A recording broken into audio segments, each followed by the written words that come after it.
Ya, ini untuk klarifikasi aja ya. Jadi kesimpulannya Pak Kainama itu adalah Yesus itu disalib ya, tapi tidak mati, begitu ya?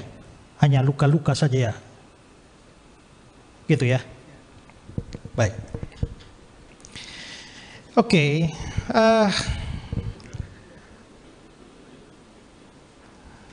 Saya kira pertama itu ya, saya agak heran mengapa Pak Kainama ini membuka dengan mengangkat argumentasi bahwa kain kafan Turin itu palsu. Orang Kristen tidak menjadikan kain kafan Turin itu sebagai bukti bahwa Yesus mati dan bangkit, Pak. Bahkan saya sendiri mengakui bahwa itu tidak asli.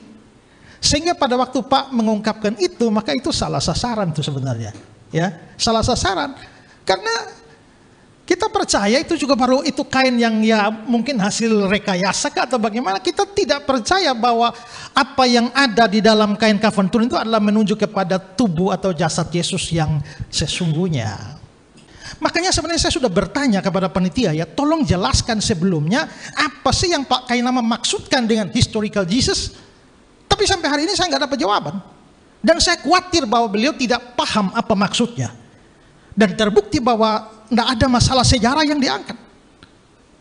Jadi saya sekarang mau menantang Bapak, tolong berikan data sejarah yang akurat bahwa Yesus tak pernah mati dan karenanya juga tak pernah bangkit. Yang saya minta data sejarah, jangan tafsir. Silakan.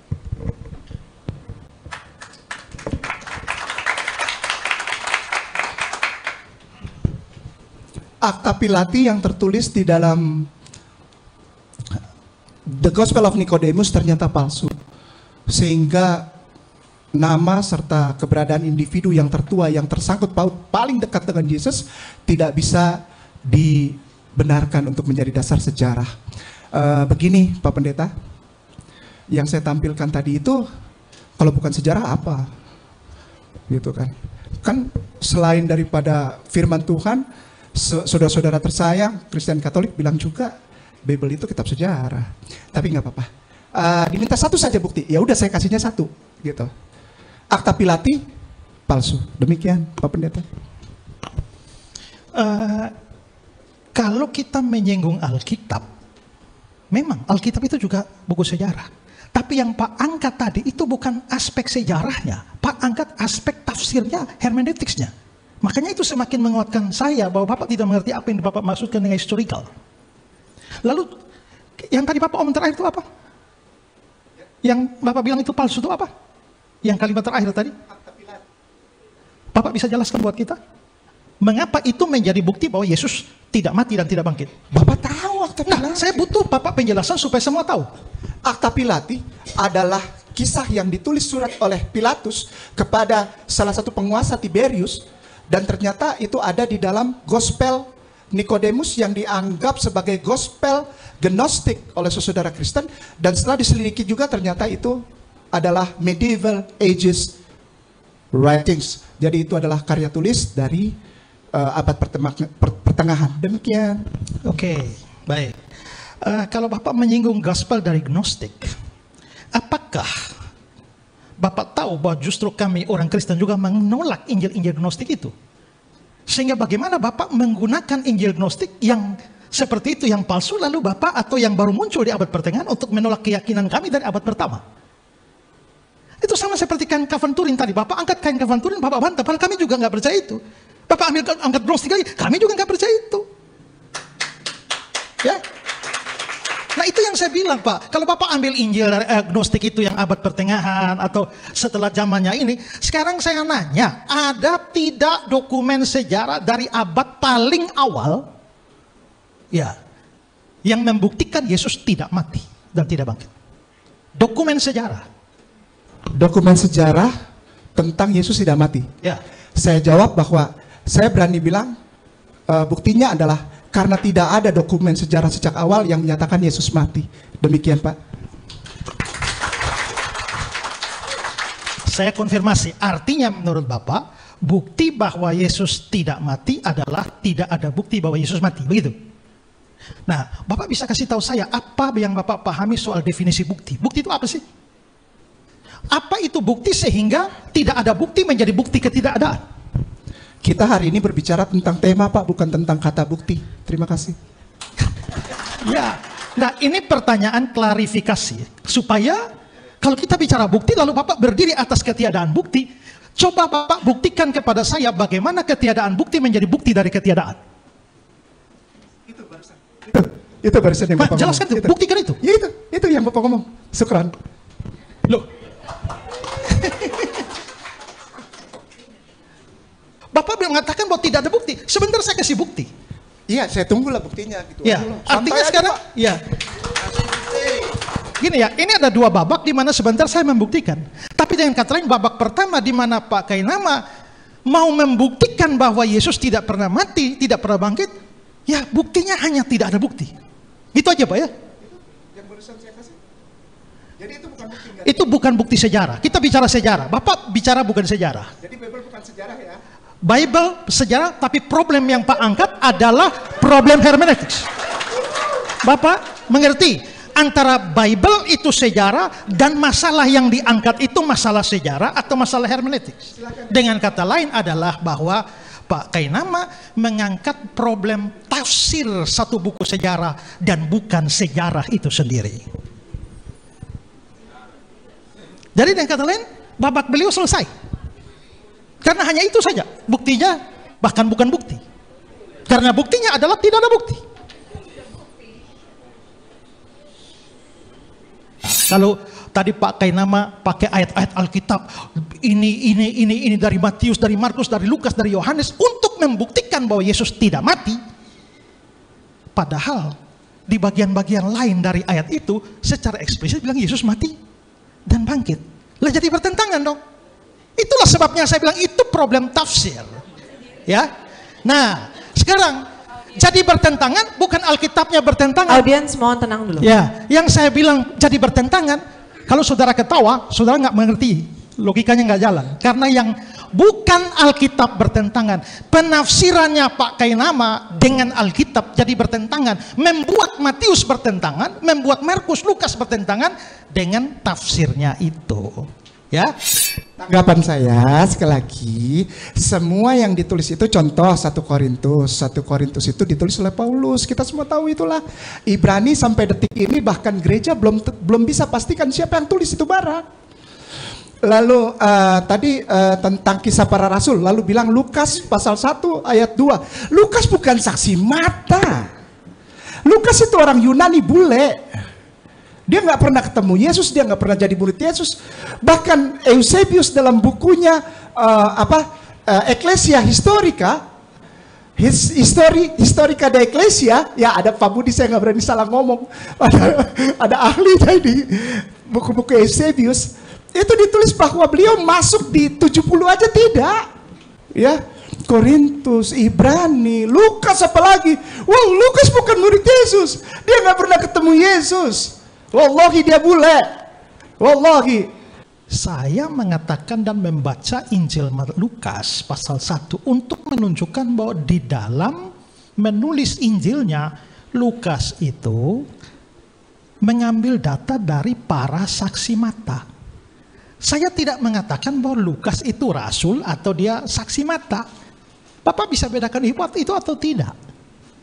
Kedua, karena itu maka di dalam tulisan Lukas, secara khusus dalam kisah para rasul, dia mengungkapkan kesaksian-kesaksian dari para saksi mata.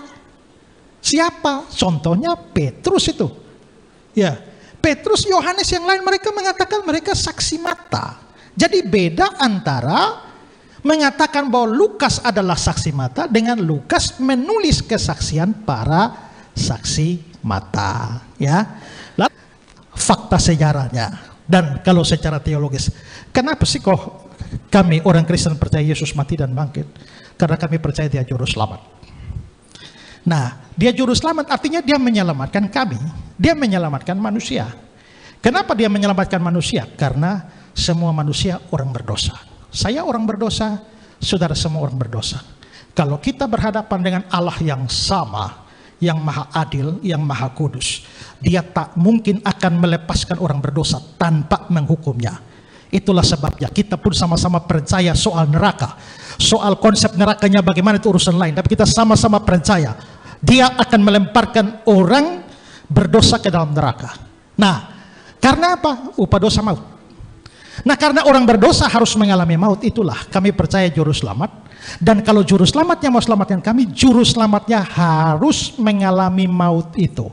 Karena itu Yesus memang harus mati. Tapi bukti bahwa dia mengalahkan maut, yaitu dia bangkit dari antara orang mati. Dan kepercayaan itulah yang akan menyelamatkan orang yang percaya. Menurut surat Roma, pasal yang ke-10, ayat yang ke-9. Jika kamu mengaku dengan mulutmu bahwa Yesus adalah Tuhan dan percaya dalam hatimu bahwa Allah telah membangkitkan dia dari antara orang mati, maka kamu akan diselamatkan. Artinya kalau kamu tidak percaya, kamu tidak akan selamat.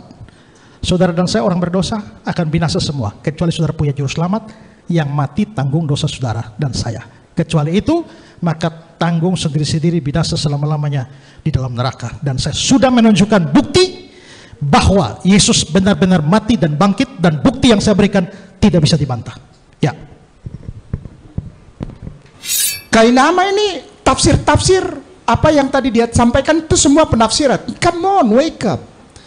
Bagaimana mungkin saya tafsir? Itu sudah bahasa Indonesia dan ada keterangan leksikonnya. Saya hanya membawakannya saja. Lalu saya menyampaikan bahwa dari sudut ayat Bible yang demikian itu terjadi satu hal, yaitu kesembuhan Yesus. Dari mulai turun salib sampai hari ketiga itu. Enggak. Sekitar mungkin 30, kurang dari 3 hari. Ya kan? Lalu dia bilang bahwa sebetulnya pembicaraan kita sudah habis. Betul, sudah habis. Karena apa? Karena yang saya hormati Pak Pendeta Esra Suruh tidak membantah satu ayat pun tentang medical term yang tadi saya sampaikan. Tidak dibantah sama sekali. Karena begitu beliau mau masuk ke ranah itu, nanti akhirnya jadinya audiens melihat bahwa Pak Pendeta membangun satu pandangan bertentangan di dalam ayat Alkitab sendiri. Pak Pendeta yang bangun, bukan saya. Saya menyampaikan Jesus survived from the crucifixion. With apa? Medical treatment in the first place. Sekali lagi, medical treatment in the first place. Kalau yang nggak ngerti, cari sendiri. Google Translate. Cepetan. Saya minta beliau untuk menyampaikan bukti bahwa Yesus tidak mati dan tidak bangkit. Dan buktinya adalah tidak ada. Lalu saya memberikan bukti bahwa Yesus mati dan bangkit. Ya kalau itu inti debatnya, ya sudah tidak ada lagi yang diperdebatkan. Sementara Pak Kainama menggunakan ayat-ayat di dalam Injil Matius, Markus, Lukas lalu mengatakan bahwa Yesus itu tidak mati, akhirnya hanya sembuh. Menggunakan Matius, Markus, Lukas untuk membuktikan Yesus hanya sembuh. Problemnya adalah ayat kitab-kitab itu berbicara soal kebangkitan dan bukan kesembuhan. Jadi bagaimana di antara kitab-kitab yang membicarakan kematian, membicarakan kebangkitan secara implisit, artinya harus ada kematian, kok tiba-tiba menafsir 1-2 ayat dari ayat itu lalu diselewengkan ke kesembuhan? Maka itu membuat pertentangan. Dengan kata lain, bukan Bible-nya yang bertentangan, tapi penafsiran Pak Kainama dari beberapa ayat Injil menyebabkan atau menciptakan kesan bahwa Matius, Markus, Lukas tidak konsisten. Mereka percaya Yesus mati bangkit atau tidak. Kalau memang yang mereka tulis itu memang menunjukkan Yesus itu hanya sembuh dari sakit, kenapa mereka bicara kebangkitan? Kalau mereka membicarakan kebangkitan, apakah mungkin bahwa mereka di bagian lain hanya membicarakan kesembuhan? Tak mungkin, tak masuk akal. Jadi satu-satunya kemungkinan di sana bukan tradiksi di dalam Matius, Markus, Lukas, Yohanes, tapi ada problem dalam tafsirnya Pak Kainama. Baik. Apakah saya tidak eksplisit ketika saya sebutkan ayat-ayat saya ada nama Yesus di situ? Eksplisit nama Yesus, tapi mengatakan Yesusnya luka lalu tidak mati, tidak eksplisit. Saya mempunyai ayat-ayat yang eksplisit Yesus mati bangkit, tapi Bapak tidak punya ayat eksplisit yang mengatakan Yesus tidak mati atau Yesus sembuh. Bisa tunjukkan? Menurut Bapak Menurut Bapak. Loh, Matius, Markus, Lukas, ayat begitu kok, bukan menurut saya. Ayatnya begitu kok.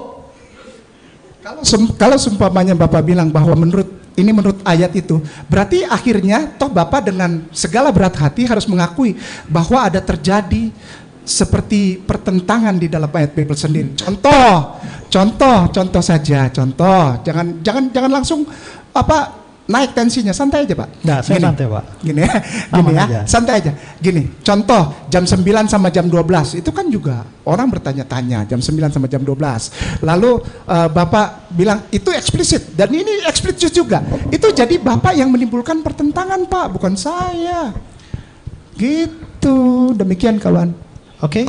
Kalau persoalan Yesus mati jam sekian, maka itu menjadi persoalan bukan Yesus mati atau tidak, tapi mati jam berapa. Kita tidak debat soal Yesus mati jam berapa, tapi Yesus mati atau tidak. Mau jam berapa itu problem lain. Tapi Yesus mati, dua-duanya bersaksi Yesus mati. Wah, mantap. Karena inti debat adalah itu, adalah mati atau tidak. Mati atau tidak? Ya. Berarti apapun caranya dia mati nggak apa-apa, gitu. Maksudnya? Ya temanya kan mati disalib. Ya, mati disalib memang. Kita bicarakan mati disalib. Bapak barusan bilang, wah kita nggak ngomongin apa-apa, pokoknya dia mati saja. Nah, kita tidak bicara ya Allah. Kita tidak bicara jam berapa mati. Tapi fakta bahwa dia mati. Pokoknya harus mati aja. Ya, nggak peduli. Ada beda jam, ada beda cara, ada beda ini. Pokoknya dia harus mati. Tidak bisa beda cara. Karena Alkitab hanya punya satu cara, dia mati di salib. Tapi Bapak bawa Sanhedrin 43A, Bapakku. Bapak Pendeta, dan saya sudah kasih tahu tafsirnya. Sanhedrin 43A itu dilempar batu juragan. Allahu Akbar. Bapak mungkin kurang bermain, kurang jauh lihat tafsirnya. Iyalah, saya kurang jauh lah Pak, silakan jelasin. Karena kalau begitu Bapak membuat pertentangan di antara Talmud dengan tafsir Talmud lagi. Tadi Bapak udah bikin Bible bertentangan, sekarang Talmud diacak-acak lagi sama Bapak. Udah dibilangin dilempar batu, Pak, dilempar batu sampai bonyok modar gitu. Tapi Talmud juga bagian awal bicara digantung, Pak. Bukan beda kan? Beda lagi. Kalau begitu percaya Talmud. Bapak yang bikin beda, ini beda. Ini beda Bapak, bukan saya. Bukan, Pak. Talmud mengatakan demikian. Dan Talmud bukan kitab suci saya.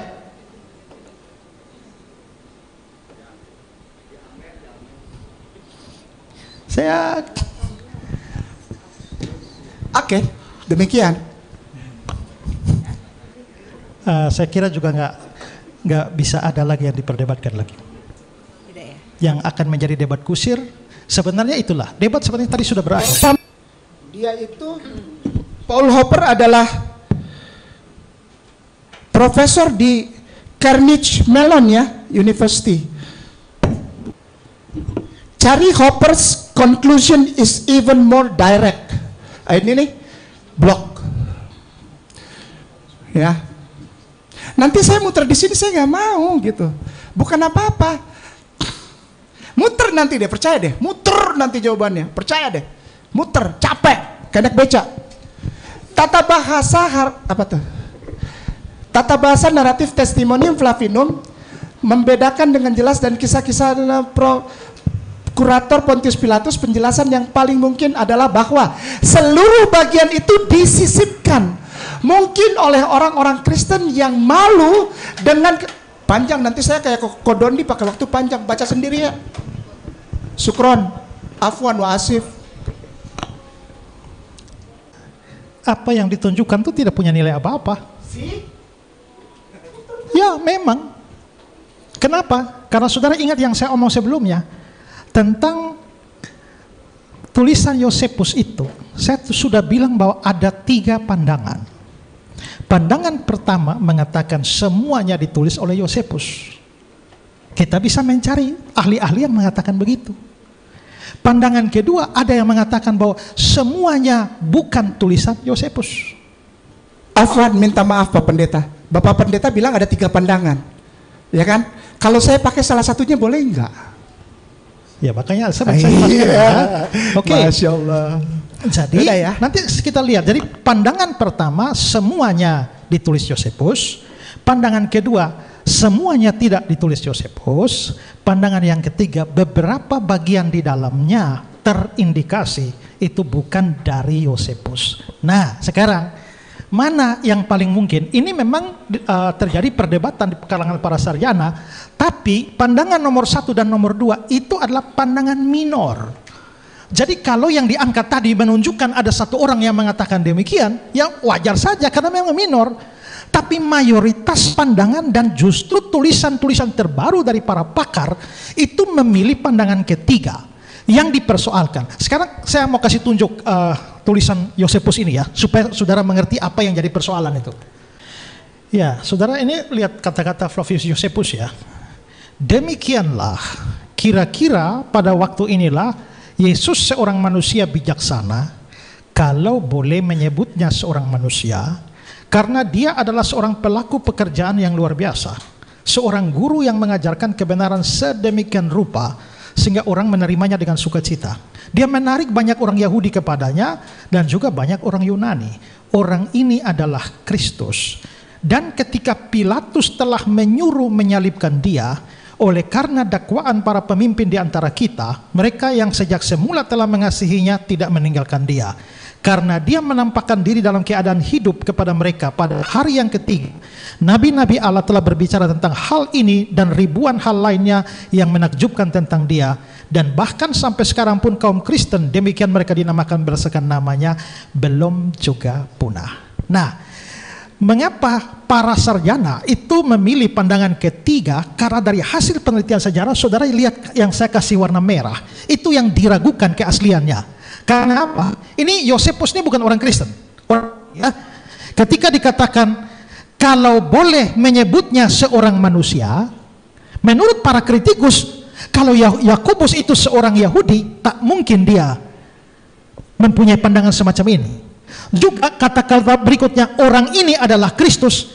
Yakobus sebagai orang Yahudi tak mungkin percaya Yesus sebagai Kristus. Karena itu dianggap sisipan.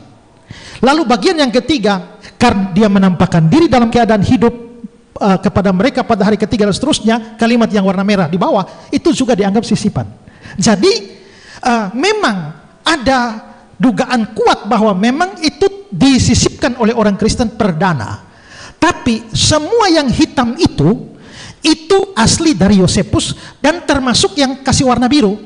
Pilatus telah menyuruh menyalibkan dia. Itu tidak pernah diragukan. Dan itu pernah dipersoalkan di dalam perdebatan tentang di kalangan para sarjana ahli Yosepus. Dengan kata lain, abaikanlah yang merah-merah itu. Itu memang, kalau memang kita mau memastikan, itu sisipan orang Kristen. Tapi bagaimana dengan yang biru? Pilatus telah menyuruh menyalibkan dia. Dan semua manuskrip Yosepus itu punya kalimat itu. Dengan kata lain, Pilatus telah menyuruh menyalibkan dia, itu tidak diragukan. Dan karenanya kita percaya data sejarah ini, tulisan orang non-Kristen memberi konfirmasi bahwa memang Yesus disalibkan mati di bawah pemerintahan Pontius Pilatus. Itu jawabannya, Pak. Jadi bukan soal muter-muter, memang harus begitu. Pak mau sanggah saya yang saya katakan ini? Ya sudah. PSALMS spasi 22 in Hebrew, Mekon. Ini nubuatan ini nubuatan. Saya habisin ya Pak Pendeta, maaf ya jangan marah. Karena saya sudah tidak bisa memberikan sanggahan lagi, saya habisin ya Pak Pendeta, jangan marah. Ya Pak Pendeta. Di Psalms, di Tehillim ini, nggak ada menusuk, menikam, nggak ada. Lion itu. Syukran kasiran. Allah sayang, Allah berkahi, Kai Nama minta maaf ya jika ada kata-kata atau tindakan yang kurang berkenan ya. Doakan Kai Nama ya. Kalau malam ini saya minta maaf banget kalau malam ini tidak memuaskan selera Anda untuk seperti jadi debater yang galak gitu, enggak. Saya bukan begitu. Saya bukan debater yang begitu. Saya Alkitab hari di tiap hari. Ya, saya menjawab yang model-model itu hal yang mudah, tapi kan kalau saya jawab di situ kita sudah lari dari inti perdebatan, ya. Nah, lalu soal Yesus mati itu pokoknya harus mati, mau tidak mau harus mati. Ingat bahwa kalau kita bicara ini historical Jesus, kita tidak bicara mau atau tidak maunya kita, ya. 1000 kali kami mau Yesus mati, kalau Yesus memang fakta sejarahnya tidak pernah mati, ya tidak pernah mati. Tapi 1000 kali pakai nama mau Yesus tidak mati, ya dia akan bertahan seperti itu. Problemnya sekarang bukan soal maunya orang Kristen bagaimana, maunya Islam bagaimana, mau Kainama bagaimana, tapi fakta sejarahnya apa? Itu yang jadi persoalan. Dan apa kalau memang maunya Yesus tidak mati? Kasih bukti. Buktinya apa? Buktinya tidak ada bukti. Kalau saya paparkan data sejarah. Dan data sejarah yang saya paparkan artinya adalah bahwa fakta Yesus mati dan bangkit itu bukan soal maunya orang Kristen. Bahkan jangankan orang Kristen, murid-murid Yesus pun bahkan tidak mau dia mati. Kenapa? Karena pemahaman salah. Di Matius pasal 16, ketika Yesus memberitakan bahwa dia akan mati, ya, lalu Petrus mencegah dia, kiranya Allah menjauhkan itu dari engkau. Artinya adalah bahwa para murid Yesus langsung pun tidak mengharapkan dia mati. Tapi fakta sejarahnya memang Yesus mati. Dan karenanya maka mereka yang tidak mau dia mati itu menjadi saksi mata. Maka Yesus mati tidak mati itu bukan soal maunya kita, itu soal sejarah. Makanya kita bikin acara debat ini. Tapi kalau yang dibawa adalah tidak ada bukti, ya selesai debat itu. Mau apa lagi kalau tidak ada bukti? Ya. Nah, jadi memang penyaliban itu sesuatu yang mempermalukan. Tapi bukan hanya mempermalukan Pak Kainama, itu kutuk. Karena menurut perjanjian lama, orang yang mati digantung itu terkutuk. Dan apakah kami percaya Yesus mati terkutuk? Yes. Kenapa? Karena mestinya kita yang terkutuk, orang berdosa. Saya yang terkutuk, kalian semua yang terkutuk. Kita semua memang orang terkutuk karena kita orang berdosa. Tapi Yesus kenapa mati terkutuk? Karena dia mau menggantikan kita. Itulah sebabnya dia jadi kutuk. Tapi dan karena itu Yesus mati dalam kehinaan. Tapi kalau Pak Kainama tadi mengatakan bahwa dengan tidak mati maka orang Islam mempermuliakan Yesus. Saya mau kasih baca satu ayat dulu ya, beberapa ayat ya.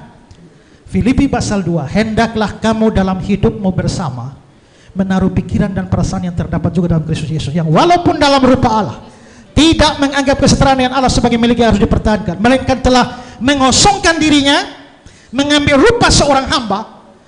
Mengambil rupa hamba itu sudah rendah, menjadi sama dengan manusia itu sudah rendah. Dalam keadaan sebagai manusia dia telah merendahkan dirinya dan taat sampai mati, bahkan mati di atas kayu salib.